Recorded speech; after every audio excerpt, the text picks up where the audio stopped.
Hey guys, welcome to Mr. Smith's Kitchen. Brian, Mr. Smith Kitchen, as always, of course. And today, I thought we would do a really cool pie. It's an old pie, very old pie. The first dated recipe, written recipe, is 112 years old, 122 years old. It dates back to 1901 from Martha Washington. Martha Washington was the wife of the first president of the United States, George Washington. Although it comes from, it's been around a little longer than that, but that was the first written recipe, so they're not really sure when it came into existence, but first recipe, 1901, forever ago. And it's called a chess pie. It comes out of Virginia, the state of Virginia, and there's a couple thoughts on where the name of the pie actually came from. One was it was originally called a chest pie because everything you got from the kitchen chest that you made it with, or it was called just a pie, and somehow they made it sound like that was a chess pie, and because of their accent, because of this heavy southern accent that they had in Virginia. So the name just kind of stuck with it. The original recipe that Martha Washington had put together was just basically 3 simple ingredients with a pie crust. It was a dozen eggs, a pound of sugar, and a pound of flour? Yeah, and a pound of flour. And I'm sure there was probably 1 or 2 other things in there, but that's not the recipe we're doing today. That makes many pies and not just one. And this recipe, I think, will fare us a little better. It's close though. I mean, it's got those 3 ingredients in it, along with pie crust.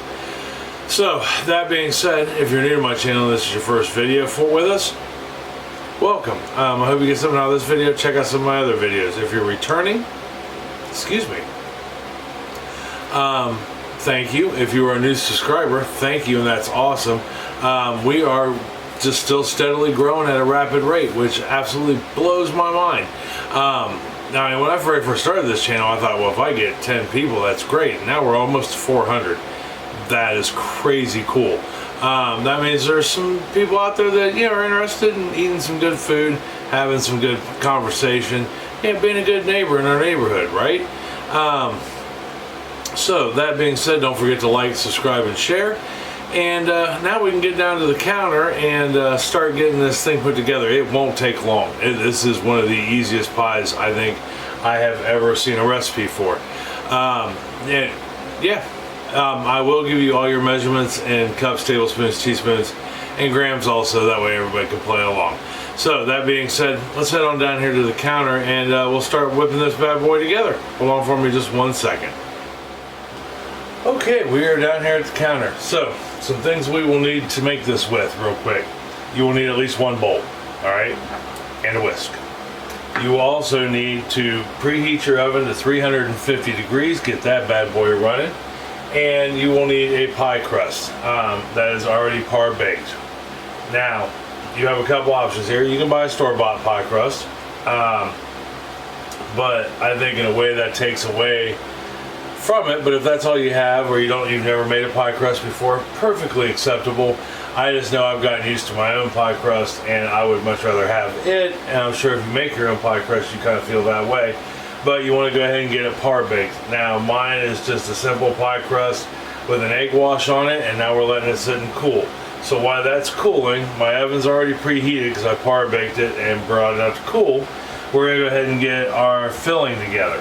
So the first thing we need with our bowl and our whisk is 400 grams, 2 cups of sugar. It's just regular old all-purpose sugar, nothing special. And to that, I am going to add a half a cup, 114 grams of melted butter. We're going to put that in there, just like such. There we go. And we'll go ahead and get this whisked together. Alright, we got that whisked together. Now, by whisked together, I mean, it kind of looks like lumpy mashed potatoes, but we're just letting the butter soak into the sugar. We're not whipping it maximum peak, so to speak. So to this, I'm gonna now add in 4 large eggs. It's 200 grams worth of eggs, 50 grams a piece. And we'll go ahead and get those whisked in right quick. And you want those at room temperature.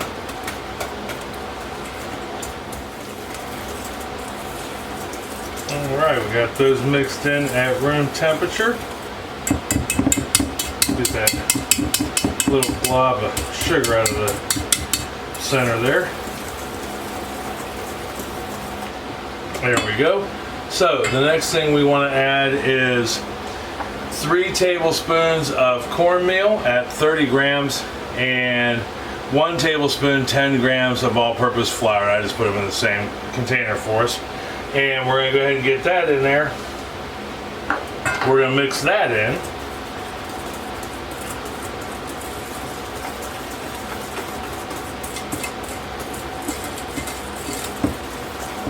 Easiest pie ever, I believe.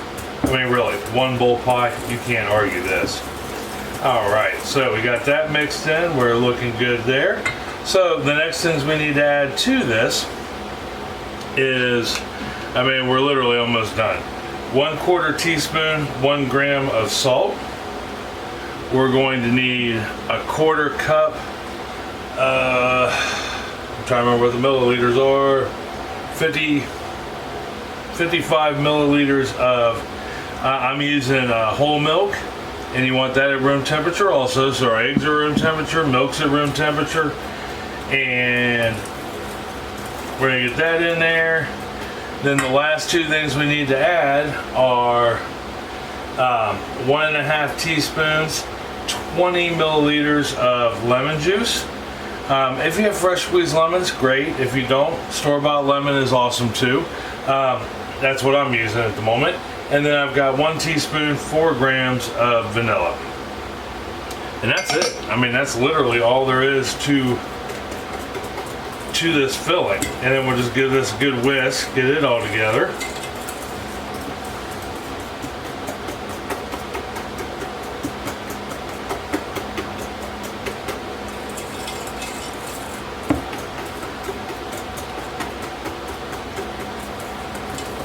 Okay, got that all together, looking good. I mean, it should be smooth, right? You know, no lumps, no bumps, which is what we got going on there, which is nice. So now all we have to do is grab our pie crust right here, which, let me grab my towel here because I know this bad boy is still probably a little on the warm side. Move that up. Not that it's going to melt my counter, but now you want to make sure with your pie crust that you put an egg wash on it, because you don't want, this will soak through if you don't, because that's runny, because it is such a liquid. It will soak into your pie crust if it's not par baked and egg washed. The egg wash is important. So we're going to go ahead and get our filling in there. I tell you, this moves quick, like a ninja bunny. I used to say that all the time. I need you to move quick, fast, like a ninja bunny. All right, so we got that in there, just like so.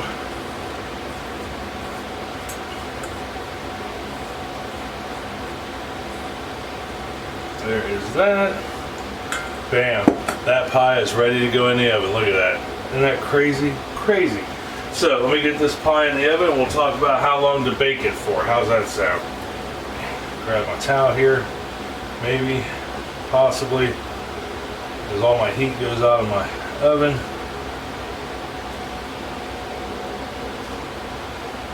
Now you want to be careful when you're putting this in. It is liquidy. You don't want to burn yourself or get it all over your oven and make a mess. All right, so we got that in there. We'll set the timer.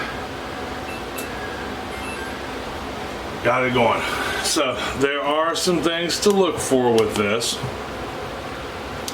Sorry. Back it up all the way there. Okay, so some things to look for.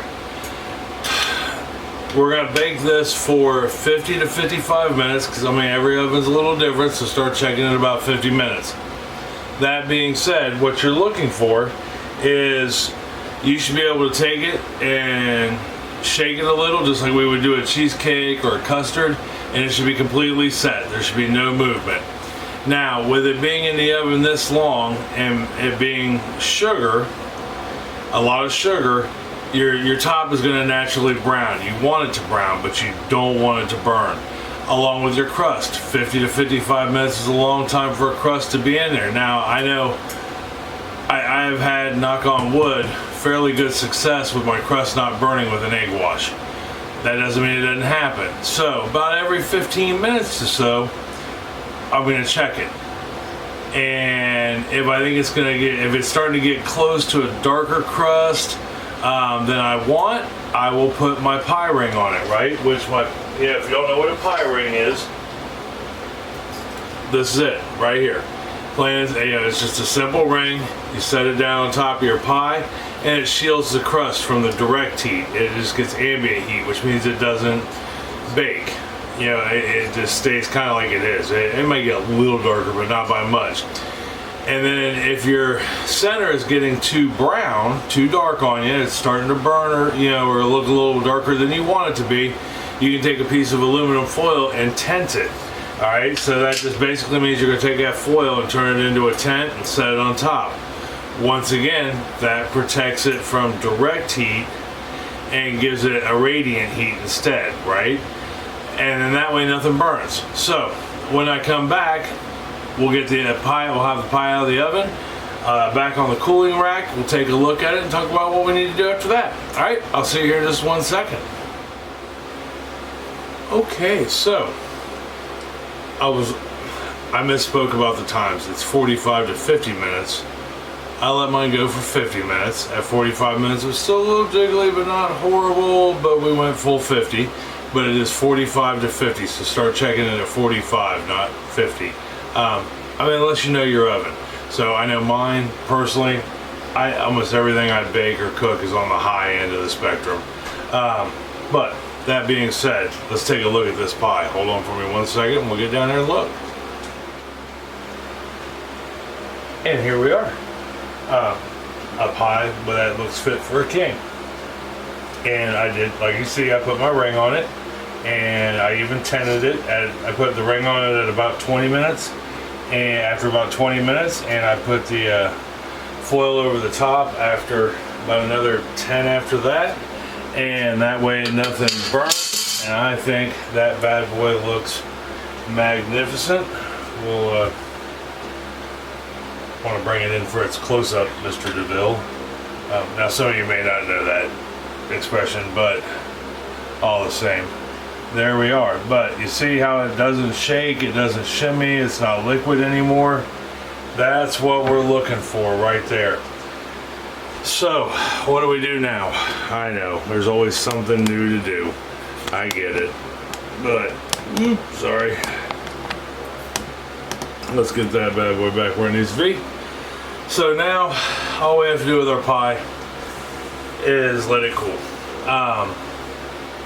With the recipe that I found, I did not see anything about refrigeration, and I thought, well, that's kind of weird. But sorry, let me scooch over here a little bit. At first I was like, well, can you refrigerate it? But it didn't say. And I think the reason why it didn't say is because, once again, this pie is from 1901. So I can't imagine refrigeration was prevalent quite like that in 1901. I could be wrong, at least not to put it in the refrigerator. And it's just like any other counter pie. So I'm going to say that after we let it cool for a little while, we don't have to put it in the refrigerator. But I suppose you could. I don't know why you wouldn't be able to at any rate. But anyhow, we're going to let this cool for a couple hours. When I come back, we'll cut us a slice and see how she tastes. Alright, I'll see you here in just 1 second. Okay. Excuse me. So we let our pie cool for a couple hours, and there we are. See, it cooled, still not shaky. That's the important thing. Yeah. I want to see if I can move it. And I can. That's just something silly I like to do. And we'll go ahead and get us a piece cut here. Now, it said that you could put powdered sugar, sprinkle powdered sugar on the top. I think I mentioned that a few minutes ago. But the more I thought about it, I was like, I don't know how. There's a lot of sugar in this already. Do I really want to add more to it, so to speak? Although I suppose at the same time, you got this much sugar, what's a little more?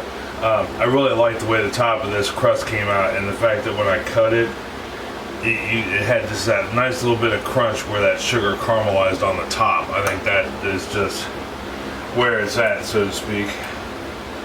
Oh, good. Just gonna use my fork to get this out with. Oh yeah, that cut real nice. Way better, much more better. That's like the nicest first piece I've had in a long time. And as you can see right there, it's got good color to it. Didn't run, didn't leak, none of that. Looks good. Not bad for a recipe that's 122 years old. Yeah, and there is our beautiful shot right there. Yep, I'm liking it. I'm digging it. Definitely. So, let's give it a try. I know it made the house smell fantastic. I mean, just absolutely fantastic. And so I think we're 2/3 of the way there. It smelled good. It looks amazing. I can guarantee the crust tastes fantastic. But let's see how the rest of it turned out. What do you say?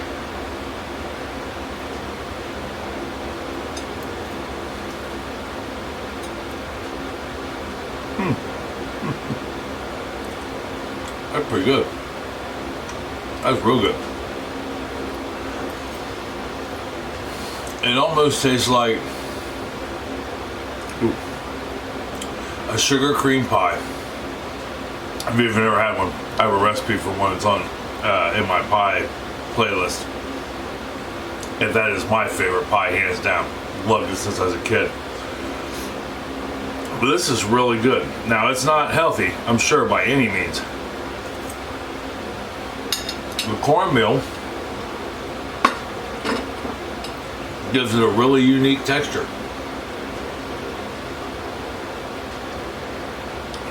That I'm not even sure how to describe, really.